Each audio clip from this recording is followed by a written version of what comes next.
ভক্তি কাজ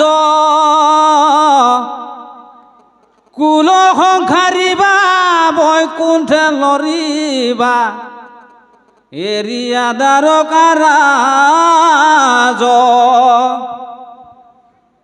হে কৃষ্ণ স্বামী বুলন্ত লোটক নয়নৰ পৰা পৰে শৰীৰত সুখে অগনি উধাই মনে মহামৰ মচৰে অতে দিয়া নিশাখ চাপিলন্ত পাখ সন্তাপে আকুল ভাব বিৰল থানত পৰি প্ৰণামিলা হিৰে পৰখীয়া পাৱ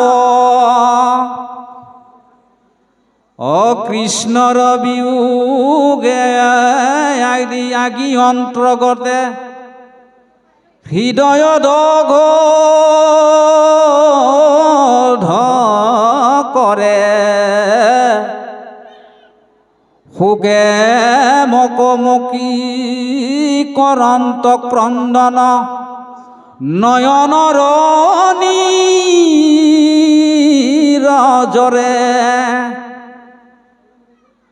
কটুখনে আখি মুখ মুচি পাছে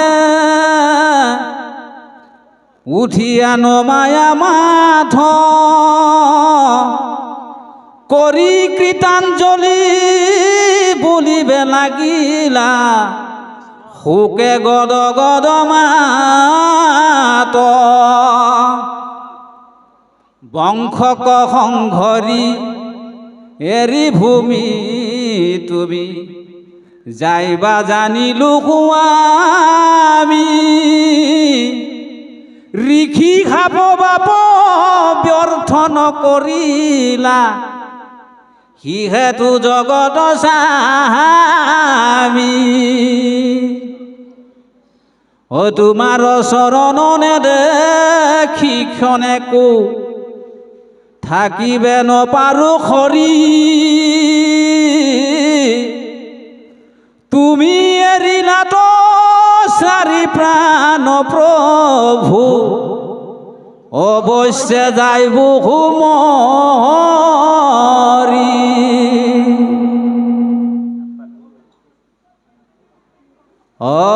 তুমি তপ পুণ্য তুমি বিনে শূন্য দেখিও তু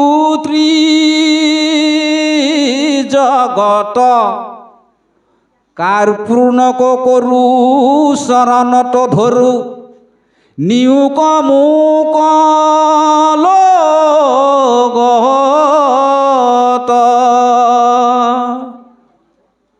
হে ৰাম তোমাৰ চৰণ পংকজ পুজিবে কত পুনে পালো নাগ বাপ জগন্নাথ নকৰা অনাথ ভকতক তুমি ত্যাগ হয় মকে অমৃত তোমাৰ চৰিত শুনে মাত্ৰ যিটো নৰে পায়া প্ৰেম ভাৱনে ৰৈত জোপাব বিষয়ক উপৰি হৰে শয়নে ভোজনে স্নান গুপ্ৰস্থানে সদা সেৱা কৰোঁ আমি তোমাক নেদেখি ৰাখি প্ৰাণ প্ৰভু কিমতে প্ৰতিভূষা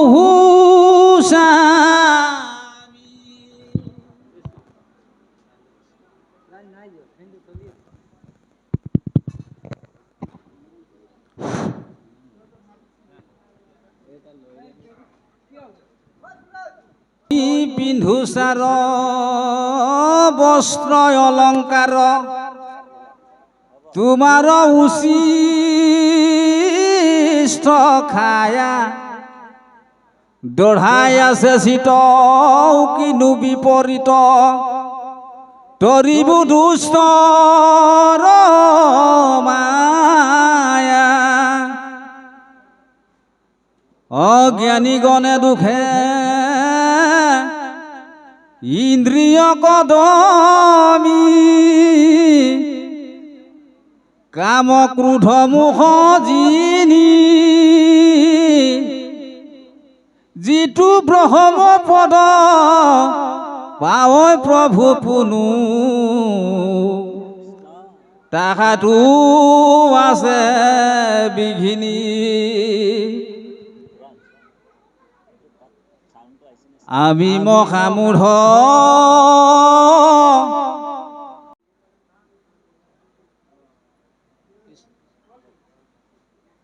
হে প্ৰাণনাথ নকৰা অনাথ দান্তে দৰুখেৰ তুলি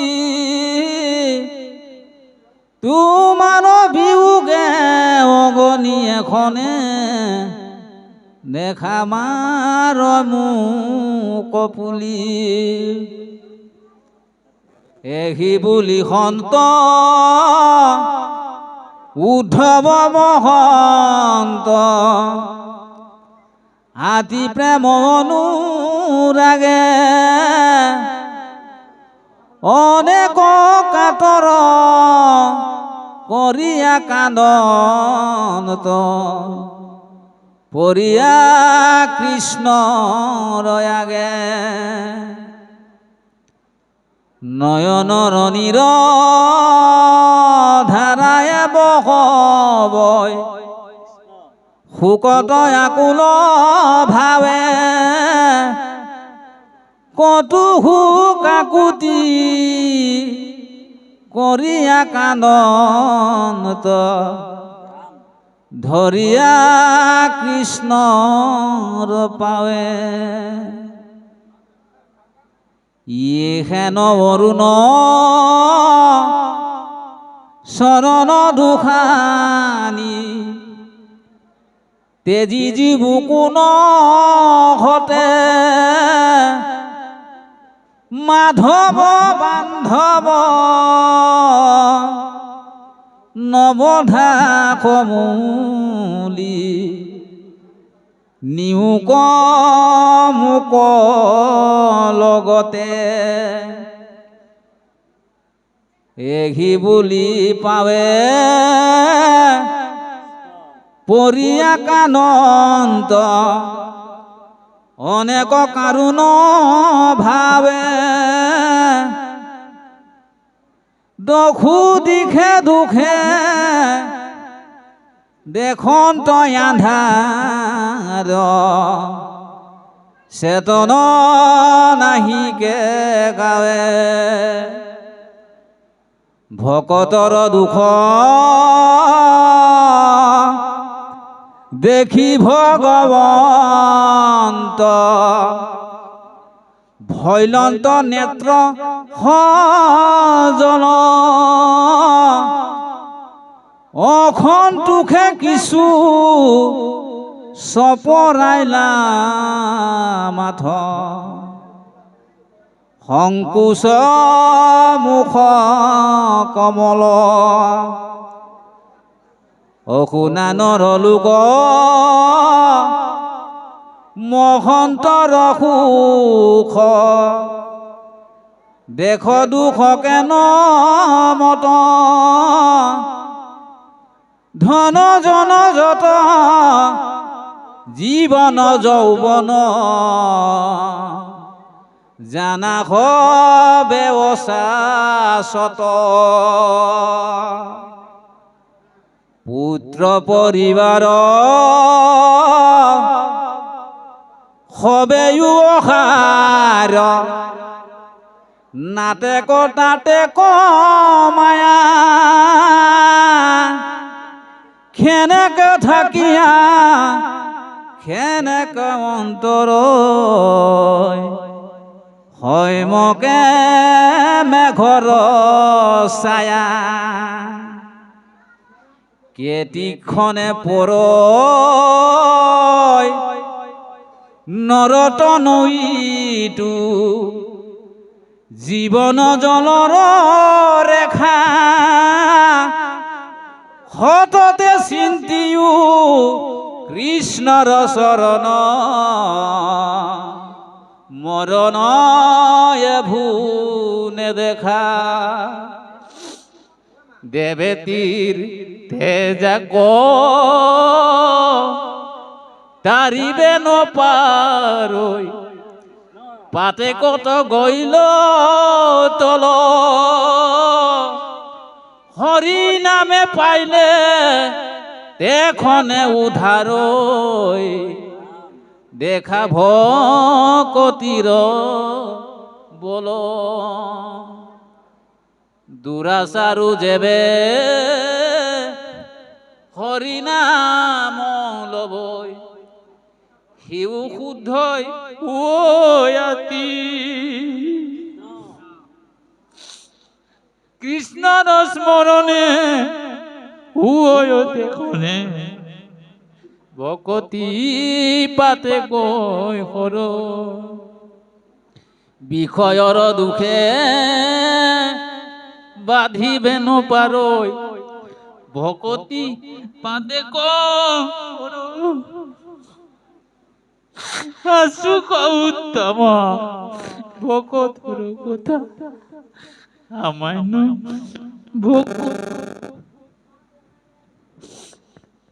ভকতির দেখি আশ্চর্য মহিমা হরিউ ভৈলা বিস্ময় কৃষ্ণ হেন জানিটু হরির নাম তেজিউ হবে হংখয় কৃষ্ণ বড় পরম ঈশ্বর মাধব ধর্মর ঈশ্বর সুদৃঢ় বিশ্বাস করি নিরন্তরে ডাকি বোলা রাম রাম হরি রাম রাম রাম রাম। শ্রীমন্ত শংকৰ হৰিভকতৰ জানা যেন কল্পতৰু তাহান্ত বিনাই নাই নাই নাই আমাৰ পৰম গুৰু আমাৰ কৃষ্ণ ই ৰাম পঞ্চভূতে নানা হৰিৰ স্ৰজিয়া প্ৰৱেশী তাতে লীলায় কৰন্ত শুভন যিটো নাৰায়ণ প্ৰণামো তাংক সদায় ৰাম প্ৰণামো তাঙ্ক সদায়। অনন্ত কোটি ব্ৰহ্মাণ্ডৰ পৰম অধিকাৰী ভগৱান কৃষ্ণৰ অভয়পদ পংকজ কমলত কোটি কোটি বাৰ ভক্তিপূৰ্ণ সেৱা জনাই আমাৰ পৰম শ্ৰদ্ধাৰ বৈকুণ্ঠগামী আজি অংগতাতী প্ৰভু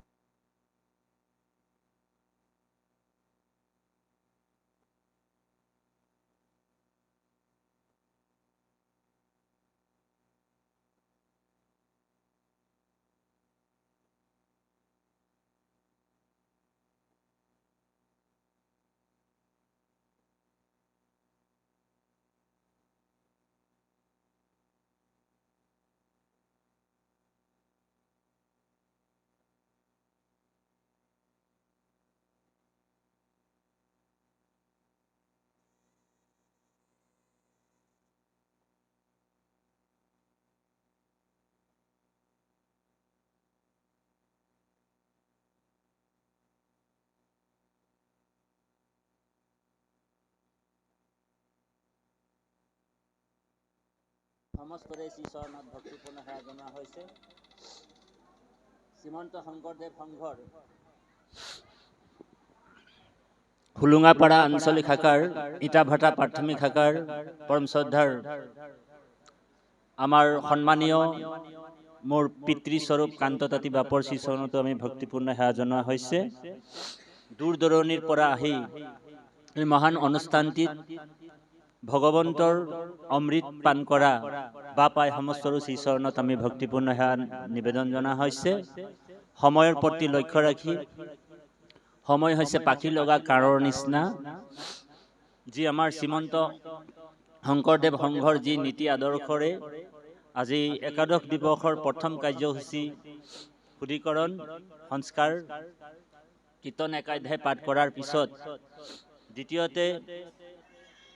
কাৰ্যসূচী হিচাপে পৰমমংগল ৰামকৃষ্ণ নাম আৰু ইয়াৰ অন্তত বৈকুণ্ঠৰ কল্পতৰু মহাভাগৱতৰ শ্ৰৱণ কীৰ্তনৰ যি ভগৱত ভক্তি, এই মহান দায়িত্ব ভাগ বৰ্তমান চলি আছে। ইয়াৰ পিছতে আমাৰ গানিকা দল ইতিমধ্যে উপস্থিত আজি নাম হৈছে আৰু এই নামৰ যি গধূলিও নাম হ'ব চৈধ্য প্ৰসংগৰ দ্বাৰা, তাৰ পিছদিনাখন আকৌ জ্ঞাতি ভোজন বা ভকত ভোজন কৰাই জীৱটো মুক্ত হ'ব আৰু বৈকুণ্ঠ ধামলৈ গতি কৰিব। গতিকে এই জীৱাত্মাটো যেতিয়া মৃত্যু হয় বা বৈকুণ্ঠগামী হয়, তেতিয়া সেই জীৱাত্মাটোক যদি পাপী জীৱ হয়, তেতিয়া 3টা যমদূত আহে নিবৰ কাৰণে, আৰু যদি পুণ্য আত্মা হয়, ভগৱন্তৰ নামত আশ্ৰয় কৰি থাকে, সেই জীৱটোক নিবৰ কাৰণে 4টা বিষ্ণুদূত আহে, হয়নে বাৰু? আৰু এই 4টা বিষ্ণুদূতে আহি সেই জীৱাত্মাটোক বৈকুণ্ঠৰ যি বিমান, সেই বিমানত বহুৱাই যি পৰম ধাম পৰম ঈশ্বৰ ভগৱন্ত পুৰুষৰ আছে, য'ত গ'লে পুনৰ জন্ম পুনৰ মৰণ, পুনৰপি জনম পুনৰপি মৰণম পুনৰপি জননী জঠৰি শয়নম, যি আকৌ ঘূৰি আহিবলৈ নালাগে। সেইকাৰণে আমাৰ যেতিয়া ভকতসকল ইহলীলা সমৰ কৰে, তেতিয়া সেই পয়ানক মহাপয়ানটোক বৈকুণ্ঠ পয়ান বুলি কোৱা হয়। তাক আমি স্বৰ্গগামী বুলি ক'ব নাপায়। এইটো 1 নম্বৰ কথা দেই বাপ। আমাৰ ভকত যেতিয়া মহাপ্ৰয়াণ কৰে, সেই মহাপ্ৰয়াণ কালটোকে বৈকুণ্ঠ বুলি কোৱা হৈছে। আজি যিটো ব্যৱস্থা কৰি আছো আমি, সেইকাৰণে আজি আমি ইয়াত আহি ৰাম নাম কৃষ্ণ নাম লৈ আছো। আমাৰ বাপজনো যিটো পথেৰে তেওঁ যাত্ৰা কৰিছে ইতিমধ্যে, আমি সেই পথেৰে আমিও সকলোৱে যাত্ৰী হৈ আছো। ঔ হৰি ঔ ৰাম, হয়নে বাৰু? সেইকাৰণে আপুনি মই আজি অভ্যাস কৰি আছো, যাতে আমাৰ ৰাম নাম কৃষ্ণ নামটো অন্তিম সময়ত যাতে মুখৰ পৰা বাজ হয়, সেইকাৰণে আমি অভ্যাস কৰি আছো। তাঁতী বাপুও অভ্যাস কৰিছে, আপোনালোকেও অভ্যাস কৰিছে, সকলোৱে আজি ৰাম কৃষ্ণ নাম অভ্যাস কৰা হৈছে। যেনেকে ভাওনা অখৰা হয় নহয়, ভাওনাত ৰিহাৰ্চল হয়। ভাওনাৰ অখৰা 2 প্ৰকাৰৰ হয়, এটাক বচন বুলি কৈছে আৰু এটাক মোচন বুলি কৈছে, হয়নে বাৰু? এটা বচন আৰু এটা মোচন। বোলে আপুনি বচনটো ভালকে গালে, কিন্তু মোচনটো যদি ভকতৰ সংগত তালৰ চেৱে চেৱে যদি দিব নাহিলে, তেনেহ'লে সেই যিদিনাখন ভাওনা হ'ব, আপুনি ভাও লৈছে, ভাওনাটো ওলাব লাগিব। ভাওনাৰ দিনাখন যদি আপুনি ভালকে ওলাব নোৱাৰিলে, মোচনটো যদি আপুনি ভালকে দিব নোৱাৰে, তেনেহ'লে আপোনাৰ ভাওটো খেলি মেলি হৈ যাব। সেইকাৰণে আজি আপুনি মই ইয়াত ৰিহাৰ্চল কৰি আছো, ৰাম নাম কৃষ্ণ নাম নাৰায়ণ নাম, হয়নে বাৰু? এইটোৱে হৈছে জন্মৰ পৰম লাভ। ভাগৱতী সিদ্ধান্ত দিলে, যত হাংসা ধন ধান পুত্ৰ পৰিবাৰ, মৰিলে সংগে একো ৰতিও নাযায়। এইটো একদম গ্যাৰাণ্টি কথা। যিমান যি গোটাই লওক, যিমান যি গোটাই থাক, বোলে মৰিলে সংগে একো ৰতিও নাযায় বুলি কৈছে। এটা ৰতিও কোনো নিব নোৱাৰে, হয়নে? সেইকাৰণে আমাৰ জীৱনত ভাগৱত পাঠ কৰাৰ পিছত, ভাগৱত কথা শুনাৰ পিছত আমাৰ জীৱনত লাহে লাহে বৈৰাগ উৎপন্ন হ'ব লাগিব, বিৰক্তি, যে যিটো মোৰ মোৰ বুলি ভাবি আছে, আচলতে মোৰ একো বস্তুৱে নাই। আমাদের বাগানিয়া ভাষায় বলে নহয়, বলে মোর ধন, মোর টাকা, মোর মাটি, মোর বাড়ি, অকল মোর মোর বলে আছে। যে বলে অকল মোর মোর বলে থাকে, তো ভগবানও ভাবে এই মানুষটা তো বলে মোর মোরকে আছে, ইয়াকে বলে জলদি করে মরাই দিয়াটাই ভাল। যে মোর মোর বলে থাকে ওকে জলদি করে মরাই দিয়ে, ওকে 60 বছর 70 বছর পিছে মর তবে হলে বলে করে জবরদস্তি ভগবান মরাই দিয়ে কৃষ্ণ দেবা। আর যে মর বলে করে নাই ভাবে, মই বলে করে নাই ভাবে, ভগবানের বলে যেতিয়া ভাবে, তেতিয়া ভগবানকে অর্পণ করে। এখানে কৃপালু বাপায় সমস্ত এই রাম নাম, কৃষ্ণ নাম, নারায়ণ নাম আপুনি মই অভ্যাস কৰি আছো, আৰু এইটো নিৰন্তৰে অভ্যাস কৰিব লাগিব দেবা। বলে আজি অভ্যাস কৰিলো, কাইলৰ পৰা বন্ধ কৰিলে নহব, নিৰন্তৰে বোলা ৰাম ৰাম। ভাগৱতত কৈ দিছে, সিদ্ধান্ত দি দিছে, বোলে একদিন ৰাম নাম দিলি, কৃষ্ণ নাম দিলে, পিছদিনালে আৰু নাই আইলি আকৌ নাই হবে। তাৰমানে নিৰন্তৰে আমাক ৰাম নাম ল'ব কৈছে। আৰু কেতিয়াৰ পৰা আমি ভাগৱত শুনিবলৈ কৈছে, বোলে পিয়ত ভাগৱতম ৰসম আলয়ম। আলয়ম মানে এই প্ৰাণটো যেতিয়ালৈকে শৰীৰত সোমাই আছে, হয়নে, তেতিয়ালৈকে এই আত্মাটো যেতিয়ালৈকে শৰীৰত আছে, তেতিয়ালৈকে আমি পান কৰিব লাগিব, পিব লাগিব। পিব মানে কেনেকে পান কৰিম, ভকতৰ মুখৰ পৰা আমি ঈশ্বৰৰ নামবিলাক শুনি থাকিব লাগিব দেৱা। ইয়াৰ এটা মই সৰু উদাহৰণ দিছো, কাহিনী এটা কৈছো, কাহিনীটো কৈ আমি বন্ধই কৰি দিম দেৱা। কাহিনীটো এনেকুৱা, এজন বাপ আছিলে, কোনোদিন নামঘৰ নাযায়, রাম নাম নলয়, কৃষ্ণ নাম নলয়, ভগবানকো বেয়া পায়, ভকতকো বেয়া পায়, আর রাম নামও বেয়া পায় দেবা। তাৰপিছত কি হল, তেখেতৰ যিজনী আইগৰাকী আছিল, মানে যিগৰাকী ভাৰ্যা আছিল, পত্নী আছিল, সেই আইগৰাকী কিন্তু যতেই ভাগৱত পাতে, নাম হয়, তালৈ কিন্তু আইগৰাকী যাবই যাব দেই, সদায় যায়। তো এটা জায়গাত মানে ভাগৱতৰ অনুষ্ঠান এটা চলি আছে, 3 দিন একেৰাহে ভাগৱতৰ পাঠ আৰু ব্যাখ্যা অনুষ্ঠান হ'ব। সেইমতে ব্যাখ্যাকাৰকো আহিছে, অনুষ্ঠানটো হ'ব। আৰু আইগৰাকী কি কৰিছে, ৰাতিপুৱা যিটো ভকতিত তৎপৰতা থাকে, আমাৰ আপোনাৰ চাব, আপোনালোক ক'ৰবাত নামলৈ যোৱাৰ যেতিয়া আপুনি খবৰ পাব, নামৰ নিমন্ত্ৰণ পাব, তেতিয়া আপোনাৰ হৃদয়ত তৎপৰতা এটা লাগি থাকে, কেতিয়া যাম এনেকা লাগি থাকে। নাম শেষেই হৈ যাব নেকি, এই 12 বাজি গ'ল, নাম পাম ন নাই, এই যিটো তৎপৰতাটো আমাৰ থাকিব লাগিব। আৰু যাৰ সেই তৎপৰতাটো আছে, সেইজনক ভগৱান কৃষ্ণই ঈশ্বৰ বুলি কৈছে। আমি যে মানুহক যে নৰৰূপী নাৰায়ণ কিহৰ কাৰণে কৈছো, ইয়াৰ উদ্দেশ্য মহৎ আছে। আমাৰ ভগৱানে ভাগৱততে কৈছে, এ ৰামে বিষয়ত থাকিয়া ভকতি হুয়ে যাৰ, সাধু সংলয়া কৰে আমাত বিচাৰ। বিষয়ত থাকিয়া ভকতি হুয়ে যাৰ, সাধু সংলয়া কৰে আত্মাৰ বিচাৰ। আত্মা মানে ভগৱানৰ বিচাৰ যোনে কৰে। হে ৰামে আন কৰ্ম এৰি ভকতি তৎপৰ, জানিবা উদ্ধৱ সখী হেহি হে ঈশ্বৰ। সেইজনে ঈশ্বৰ। এতিয়া আপোনালোক সেইকাৰণে ভকতক নৰৰূপী নাৰায়ণ বুলি কোৱা হৈছে। এনেই আপোনালোকক নৰৰূপী নাৰায়ণ নকয়, বোলে ভকতক বোলে নৰৰূপী নাৰায়ণ কিহৰ কাৰণে কৈছে, তাৰমানে আপোনাসবক ভগৱন্তই লাইচেন্স দি থৈছে যে আপোনালোকে নৰৰূপী নাৰায়ণ। সেইকাৰণে আমি ভকতক মহাভাগৱত বুলি ক'লো, ভাগৱত বুলি ক'লো, মহাভাগৱত বুলি ক'লো ভুল নহয় দেবা। তাৰপিছত সেই বাপজন মানে কি হৈছে, নামলৈ নাযায়, ঈশ্বৰ সেৱা নকৰে, কিন্তু আইগৰাকী আকৌ পাঠত তৎপৰতাটো আছে। তেখেতে আইগৰাকী পাঠলৈ গ'ল দেই।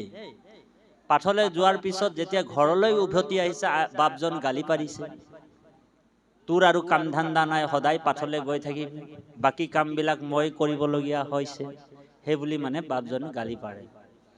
কিন্তু আইগৰাকী ভগৱন্তৰ ওচৰত এটাই বিনম্ৰ প্ৰাৰ্থনা কৰে, সেৱা কৰে যে মোৰ বাপজন কেনেবাকে যদি ভাগৱত শুনিলেহেঁতেন, কৃষ্ণ কথা আপোনাৰ যদি ভকতি কৰিলেহেঁতেন, প্ৰভু এবাৰ হ'লেও মোক কৰোণা কৰক। এইটো আইগৰাকী সেইটোৱে মনত ধ্যান কৰি থাকে, বুজিছেনে বাৰু? আমাৰ আইসকলৰ এটাই কামনা থাকিব লাগে। আচলতে পত্নী শব্দৰ অৰ্থ এইটোৱে, যি নিজৰ স্বামীটোক পতনৰ পথৰ পৰা ঘূৰাই আনিব পাৰে, সেইটোকে পত্নী বুলি কোৱা হৈছে। ঔ হৰি, পত্নী কাক কৈছে? যি বোলে নিজৰ বাপজন বোলে মদে পানীয়ে মদ পানীয়ে বোলে চানাই চিটকাই থাকে, বোলে বাপজনকে বোলে ঘূৰাই আনতে পাৰাটাকেহে পত্নী। তেতিয়াহে সেইজনী পত্নী হ'ব পাৰে। সেইজনী ধৰ্মপৰায়ণী হ'ব পাৰে, ভক্তিপৰায়ণী হ'ব পাৰে, সুনীতিপৰায়ণী হ'ব পাৰে, আৰু সেইজনেই পত্নী বুলি কোৱাৰ যোগ্যতা লাভ কৰিব পাৰে। তো আইগৰাকী গ'ল ভাগৱতলৈ, কিন্তু বাপজনে নাযায়, বাপজনৰ ওচৰত সদায় গালি খায়। তো এবাৰ মানে কৃষ্ণই তাৰ আইগৰাকীৰ কথাটো শুনি ল'লে। যেতিয়া আহি বাপজনৰ গালিখিনি শুনি ল'লে, শুনাৰ পিছত আইগৰাকী জিদ্ধি লৈ ল'লে, জিদ কৰি ল'লে যে আজি অহাকালি কিন্তু মই বাপজনক যেনে তেনে কৰি হ'লেও ভাগৱতলৈ নিমেই নিম, সংকল্প কৰিলে। কিন্তু বাপজনা নাযায়। তা বাপজনক কৈছে, যদি আপুনি আজি মোৰ লগত ভাগৱতলৈ নাযায়, তেনেহ'লে মোৰ লগত তোমাৰ ঔ হৰি ঔ ৰাম হৈ যাব, ডিভোৰ্স হৈ যাব। একদম প্ৰতিশ্ৰুতি ৰাখি দিলে। আৰু যেতিয়া ৰাখি দিলে, বাপজনা বাধ্যতা হৈ গ'ল যে আজিতো যাবই লাগিব, নহ'লে আৰু পিছদিনাখনৰ পৰা আৰু আয়ক আমি নাপাওঁ, বুজিছেনে? ই জবৰদস্তি গ'ল সেইদিনাখন ভাগৱতলৈ গ'ল। ধুনীয়াকে ভাগৱতত কোনোদিনতো বহিও অভ্যাস নাই, তেওঁতো আইগৰাকী জবৰদস্তিয়ে আহিছে, বলেৰে ভকতি নহয়, নহয় যদিও জবৰদস্তি গৈছে আৰু ভাগৱত শুনিবলৈ। দেৱা অনিচ্ছাকৃত, ইচ্ছাই নাই। তাৰপিছত কি হ'ল, ঠিক ভাগৱত আৰম্ভ হ'ব, ব্যাখ্যাকাৰক বহি আছে, তাৰপিছত পাঠকীয়ে পাঠ কৰি আছে, আৰম্ভ কৰিছে, সকলো মানুহ বহি আছে। এই বাপজন গৈ কিনি অকমান বহিব মানে খোজা নাই, অকমান বহিম বুলি ভাবিছে। আকৌ উঠি যাবৰ সময়তে বাপজনক মানে আইগৰাকী ধৰি থৈছে হাতটোত, যেনে তেনে মানে ভাগৱতৰ কথা শুনাব মানে। তেওঁৰ কিন্তু মন নাই, অকমান খুচমুচ কৰি আছে, ইফালে অকমান চাই, ইফালে অকমান চাই, সময় সুবিধা পালে মই উঠি যাম, এনেকুৱা ভাৱটো লৈ আছে দেৱা। তাৰপিছত কি হ'ল, ব্যাখ্যাকাৰকৰ আকৌ দৃষ্টিটো আকৌ সেই বাপজনৰ ওপৰত গুচি গ'ল। বাপজনে কৈছে, তেওঁৰ মানে এটা বিশৃংখলা এটা হেৰি দেখিছে, আৰু কথা পাতি আছে আইগৰাকী বাপজন। আইগৰাকীতো সুন্দৰভাৱে আহি ভাগৱতত বহি যায় অন্য দিনত, কিন্তু আজি বাপজনৰ কাৰণে বহিব পৰা নাই। তো ব্যাখ্যাকাৰক আইগৰাকীক খুব ভাল পায়, কাৰণ কথা শ্ৰৱণ যিনে কৰে সেইজনক সদায় ভাল পায়, হয়নে বাৰু? যিসকল কথা শুনে সেইজনক ভকতো ভাল পায়, ভগৱানো ভাল পায়। তাৰপিছত বাপজন মানে যেতিয়া খুচমুচ কৰিছে, তেতিয়া মানে ব্যাখ্যাকাৰকজনে অকমান এটা বেলেগ এটা কিটিপ মানে প্ৰস্তুত কৰি ল'লে। সেই বাপজনৰ প্ৰতি দৃষ্টি ৰাখি কৈছে, আহিলা। তাৰমানে আহিলা বুলি তেওঁক সংবৰ্ধনা জনালে। তাৰ ফালে চাই কিনি, যিজন বাপজন আছিলে আনিছিলে, সেইজনৰ ফালৰ চাই কিনি কি ক'লে, আহিলা। আহিলা বুলি কৈ দিলে। ই ক'লে, আৰে ইমান মানুহ আছে, কাকো নাই কোৱা, মোকে আহিলা বুলি ক'লে। ই আহিলা বুলি কৈ দিলে, তেতিয়া মোক কৈছে, ভালেই হৈছে। তাৰপিছত আইগৰাকী জবৰদস্তিয়ে বহাইছিলে। ব্যাখ্যাকাৰক যেতিয়া আহিলা বুলি কৈ দিলে, ইয়াৰ অকমান বুকুটো ডাঠ হৈ গ'ল। তাৰপিছত ধুনীয়াকে আসনটো লৈ কিনি বহি দিলে। এতিয়া উঠা উঠি নকৰিলে আৰু বহি দিলে, শান্তি মানে বহি দিলে। তেতিয়া ব্যাখ্যাকাৰকজনে কৈছে, বহিছা বুলি কৈ দিলে আৰু ভাল লাগিব, মোৰ ফালে কৈছে। তাৰপিছত অকমান দেৰি ভাগৱত শুনিলে, কিন্তু যাৰ পুণ্য আছে সেইজনেহে কৃষ্ণ কথা শুনিবলৈ ধৈৰ্য ধৰি কৃষ্ণ কথা শুনিব। পুণ্য নাই মানুহজনৰ, তেওঁ মানে কিমান শুনিব। ই কি কৰিলে, একদম উঠি যাব বিচাৰিছিলে, উঠি গ'লেই, গুচি গ'ল। উঠি যোৱাৰ লগে লগে তেওঁ ব্যাখ্যাকাৰকটো কৈ দিলে, গলাগৈ নেকি, এনেকা কৈ দিলে। কি বুলি ক'লে প্ৰথমে, আহিলা, তাৰপিছত বহিছা, গলাগৈ নেকি বুলি কৈ দিলে, গ'লগৈ।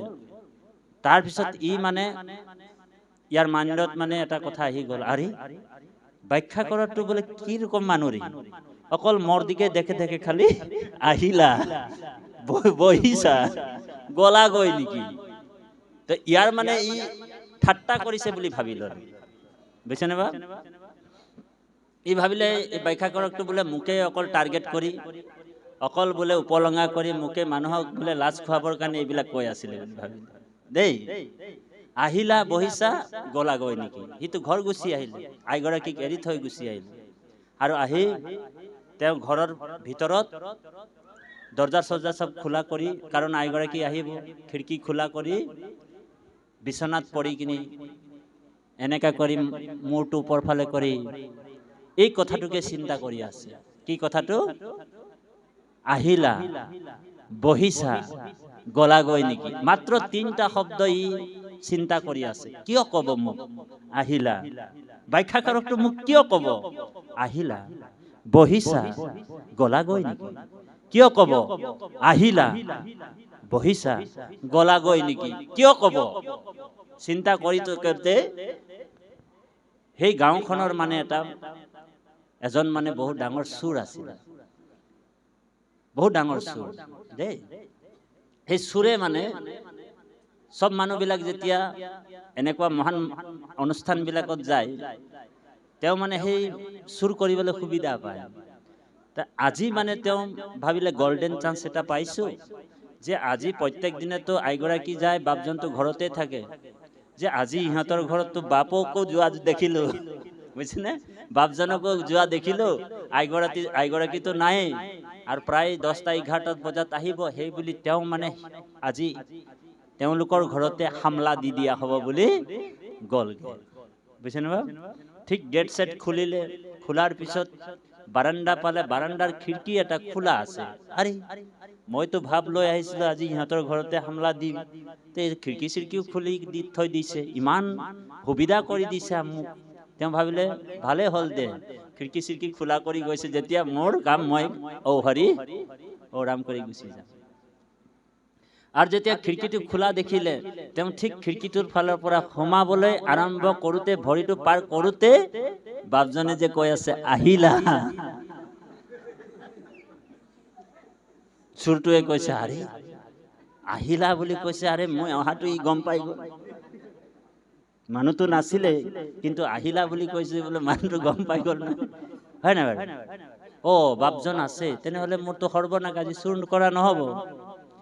ই কি কৰিলে, ভৰিটো আকৌ বেক কৰি কিনি খিৰিকীটোৰ তলতে মানে বাৰাণ্ডাতে বহি দিলে। বহি দিয়াৰ পিছত বাপজনে কৈছে না বহিছা, আৰে চুৰটোৱে কৈছে আরে ইটো কথা জানিলে দেখোন, যে বহিলা বহিছা কথাটো, বুঝছে নাই, বহিছাৰ কথাটো গম পাই গ'ল। তাৰপিছত সৰ্বনাশ, কিন্তু মোৰ কথাখিনি সবেই গম পাইছে বাপজন। তাৰপিছত আজিতো মোৰ চুৰ কৰা নহ'ব, ইয়াৰ পৰা যোৱাই ভাল হ'ব বুলি তেওঁ মানে আৰম্ভ কৰি দিলে যাবলৈ। যেতিয়া যাবলৈ আৰম্ভ কৰি দিলে, ভৰিটো আগবঢ়াইছে আৰু তেওঁ আকৌ ভিতৰৰ পৰা মাত দিছে, গলাগৈ নেকি বুলি। আৰু যেতিয়া গলাগৈ নেকি বুলি কৈ দিলে, ইটো আৰে মানুহটো দেখোন অন্তৰ্যামী হয়, সব কথা জানে, যে মই আহিলো সেইটোও গম পালে, বহিছো বোলে সেইটোও গম পালে, আৰু গলাগৈ নেকি সেইটোও গম পাই গ'ল।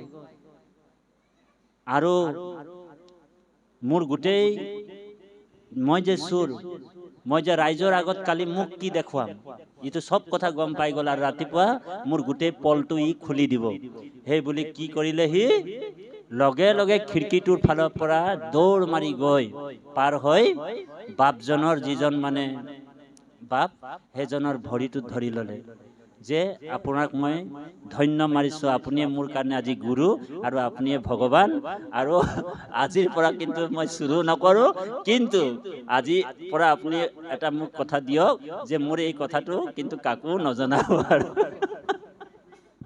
বুজিছে না বাবা? তাৰপিছত ই চিন্তা কৰে, আৰে ই মোৰতো ভৰি ধৰিছে, কি হ'ল, ঘটনাটো কি?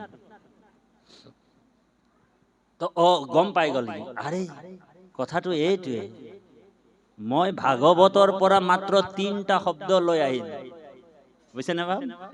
3টা শব্দ লৈ আহিলো, আহিলা, বহিছা, আহিছা, বহিলা, গলাগৈ নেকি, এই 3টা শব্দ মই আওৰাই আছিলো, ইমানতে মোক গুৰু মানি ল'লে।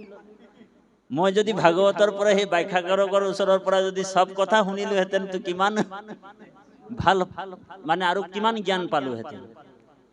3টা শব্দতেই মোক গুৰু মানি ল'লে, আৰু যদি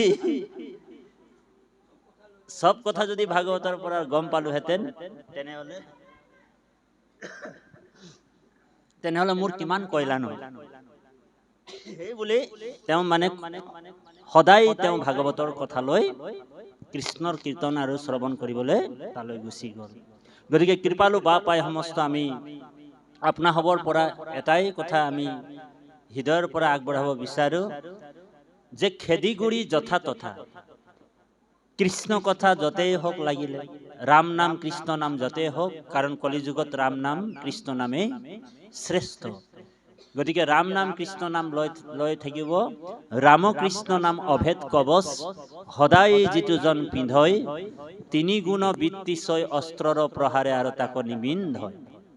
তাক আৰু বেলেগকে তাবিজ পিন্ধিবলৈ দৰকাৰ নালাগে। ৰামকৃষ্ণ নাম যিজন তাবিজ নিচিনা পিন্ধি ললে, তাক আৰু বেলেগ তাবিজ পিন্ধিবলৈ দৰকাৰ নাই। আমাৰ মানুহবিলাকে, আমাৰ হিন্দু মানুহবিলাকে তাবিজ ব্যৱহাৰ কৰে। কোনোবা মৌলবীৰ ওচৰত এটা, কোনোবা মুছলমান ভাই এটাৰ ওচৰৰ পৰা তাবিজ এটা বনাই ল'বলৈ যায়, হয় না বাৰু? আৰু মুছলমান ভাই তাবিজ, মৌলবীজনে তাবিজ দিবলৈ আমাক খুব ভাল পায়। কিয় ভাল পায় জানেনে?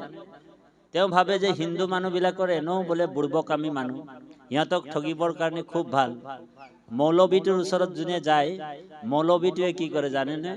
ইয়াৰ পৰা 2ডালমান দাড়ি উঠাই লয় আৰু তাবিজ এটাত ভৰাই দিয়ে, আৰু ইডিম কিৰিম কিৰিম কাৰাম কৰি কিনি তাতে এনে ফুকা ফুকি কৰি কিনি মানুহটোক দি পঠাই দিয়ে 200 টকা, 100 টকা, হয় নাই, 700 টকালৈকে লয়।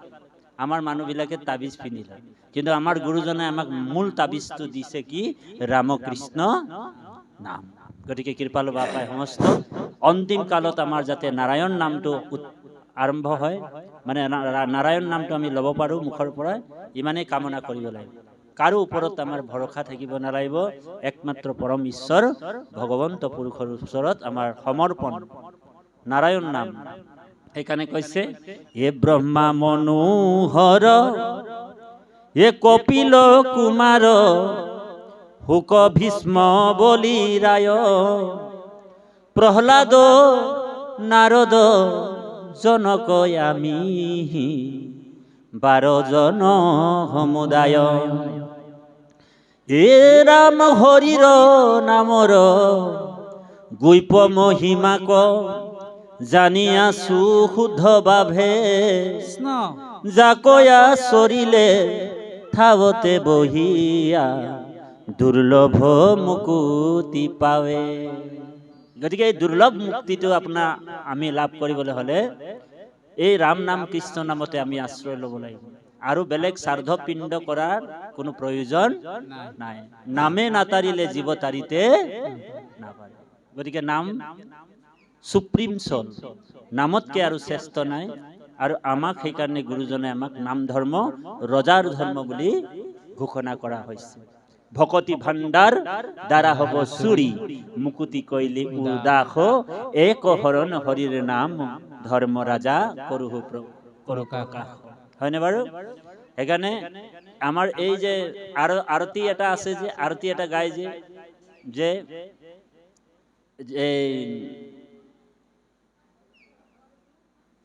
জয় জগদীশ সাহাৰে বুলি কয় যে, স্বামী জয় জগদীশ হাৰে, হয় নাই? এই সেই আৰতিটো গাব নালাগে, হ্যাঁ, আমি এই আৰতিটি গাব লাগিব। জয় গুৰু শংকৰ হৰ বগুণা কৰ, যা কৰি নাহি উপাম, ৰাম যা কৰি নাহি উপাম, তুহাৰি শৰণ কুৰেনু হত কোটি, বাৰে কৰু প্ৰণাম। জয় গুৰু শংকৰ কৃষ্ণ। গতিকে আমাৰ বাপজনে ইয়াতে দুলৰি সমাপ্ত হ'ব। আমাৰ গানিকা দল প্ৰস্তুত হৈ আছে। কৃষ্ণ মাধৱ। কৃষ্ণ পতিৰ দেখি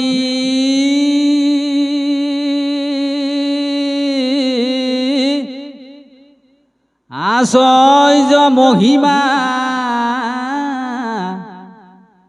হৰিহু ভৈলা বিস্ময়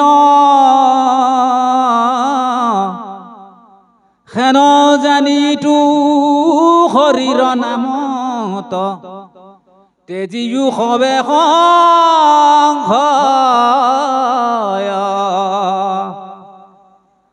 দেৱৰ পৰম ঈশ্বৰ মাধৱ ধৰ্মৰ ঈশ্বৰ নাম সুদৃঢ় বিশ্বাস কৰি নিৰন্তৰে ডাকি বোলা ৰাম ৰাম হৰি ৰাম ৰাম